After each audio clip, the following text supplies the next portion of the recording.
Valerie Reyes was only 24 years old when she disappeared from New Rochelle, New York, one night after having a panicked phone call with her mother, where she shared her fears of being murdered. 1 week later, her body was found bound and stuffed inside a suitcase, abandoned on the side of the road. Valerie was an artist in her soul, but she had the work ethic of a CEO. Her mother, Norma Sanchez, said that Valerie loved to take part in creative projects. She loved to read. She would take books to coffee shops on the weekend, and she would read all afternoon. She would sing at the top of her lungs in her apartment. She would draw portraits of her friends and her family, and she wanted to be a tattoo artist like her older brother. She found long walks around Beachmont Lake relaxing, as well as hiking nature trails.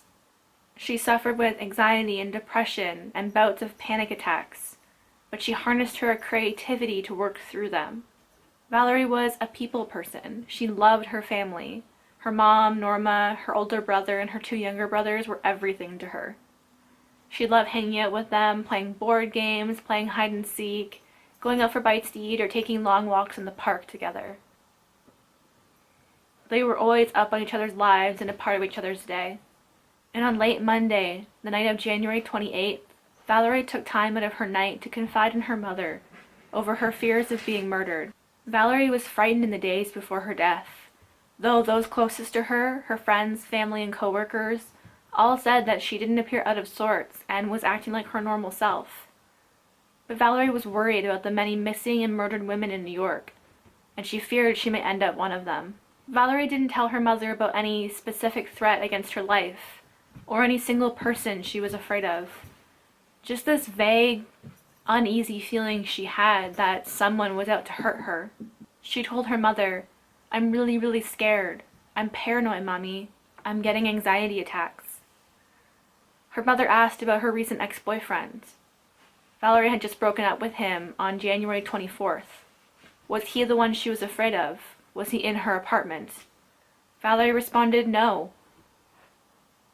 But there was no mention of anyone in specific that she was afraid of. There was nothing for her mother to go on.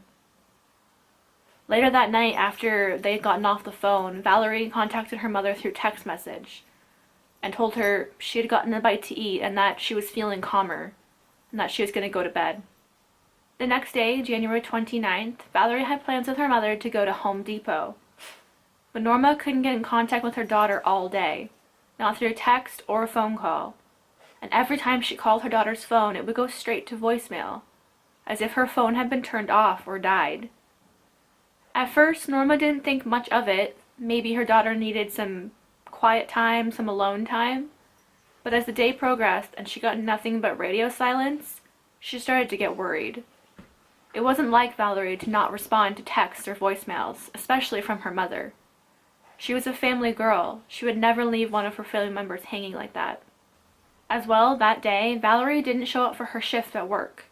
She was a sales clerk at a local Barnes & Noble, and it was unlike her to not show up for work or even call in and warn them that she wouldn't be there. She had a good work ethic. She was responsible.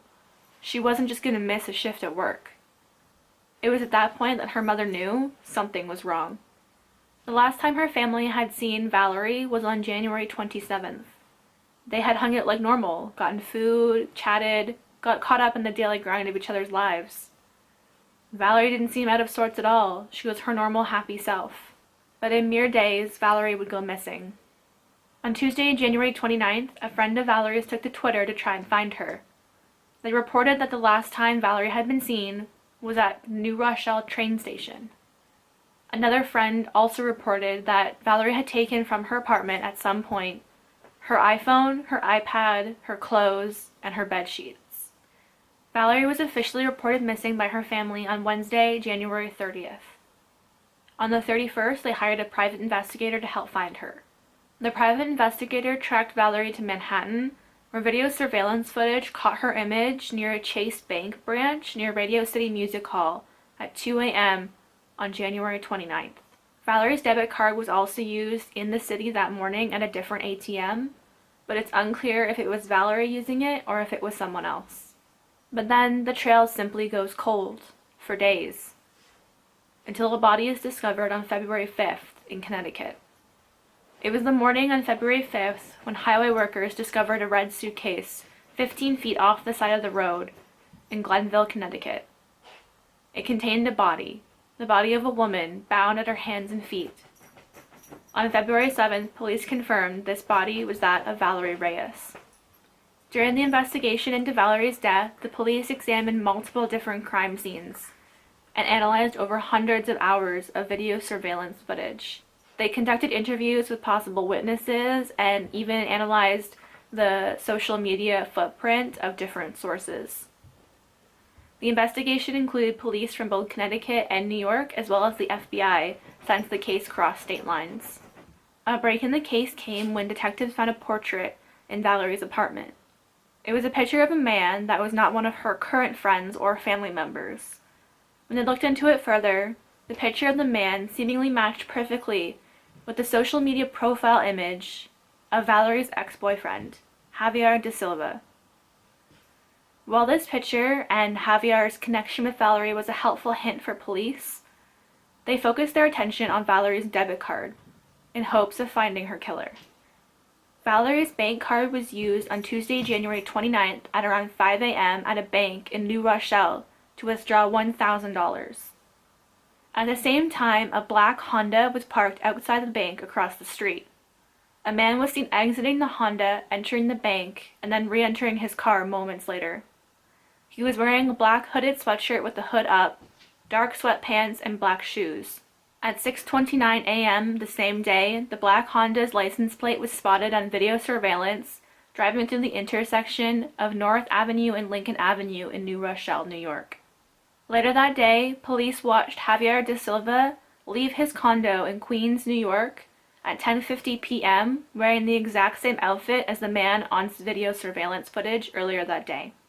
Police then traced the license plate number of the black Honda to a rental car company. The car had been rented to an unknown user for the dates of January 28th to January 29th. The licensed driver on the account was Javier da Silva. On Tuesday, February 12th, police announced the arrest of Valerie's ex-boyfriend, Javier da Silva, in her case. He is currently facing charges of kidnapping resulting in death. Javier has admitted to a role in Valerie's disappearance, but not her death. Javier admitted to hooking up with Valerie on the night of January 29th, where they went back to her apartment and had sex. Then, according to Javier, Valerie fell off the bed, hit her head, and died.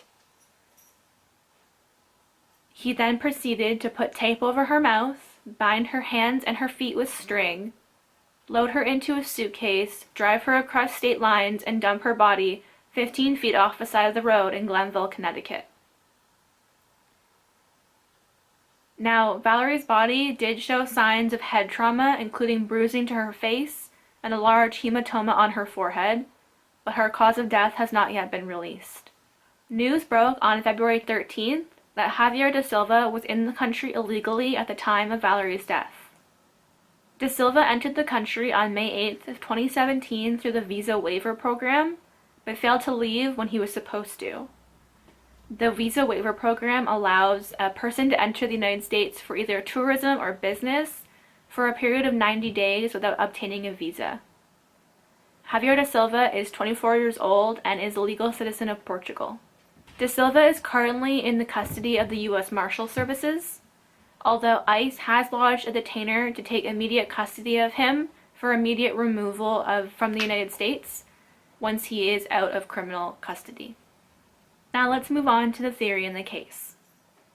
The main theory is that Javier da Silva, being Valerie's ex-boyfriend, either wanted something from her that she was unable to give him, maybe another chance at a relationship, maybe Valerie wanted a one-night stand but Javier wanted more than that, maybe he was jealous of this new ex-boyfriend of hers. It is possible that Valerie didn't want to hook up with Javier at all. Maybe she invited him up to her apartment to talk, and things took a turn for the worse.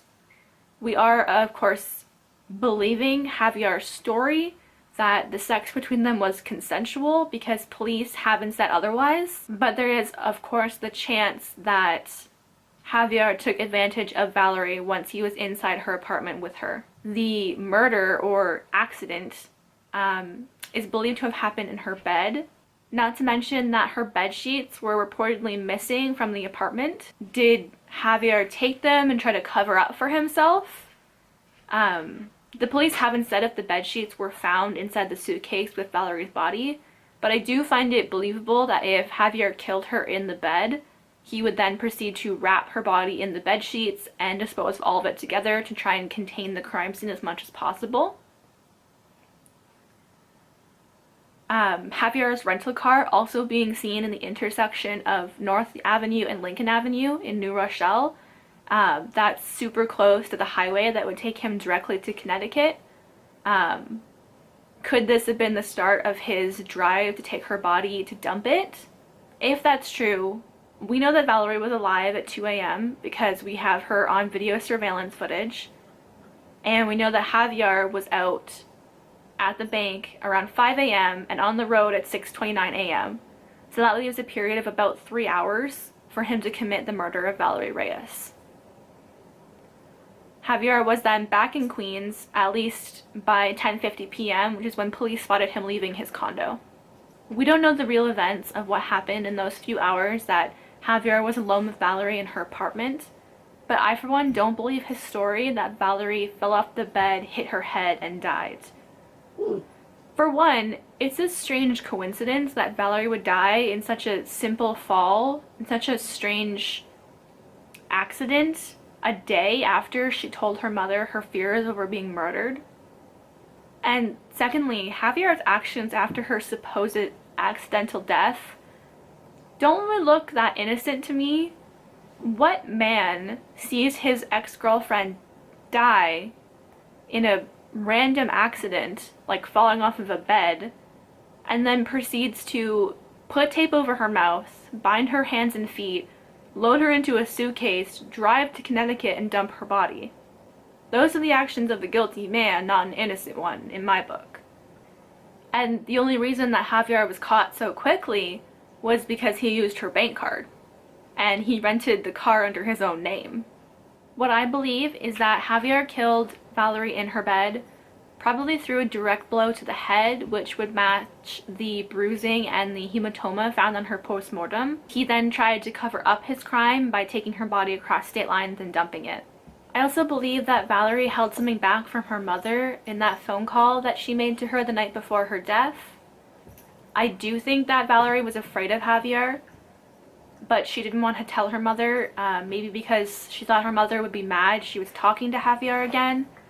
Or maybe she knew that Javier was in the country illegally and she didn't want to get him into trouble. I just think it's a strange coincidence that she tells her mother she's afraid of being murdered and ends up murdered a few days later. Valerie had to know something.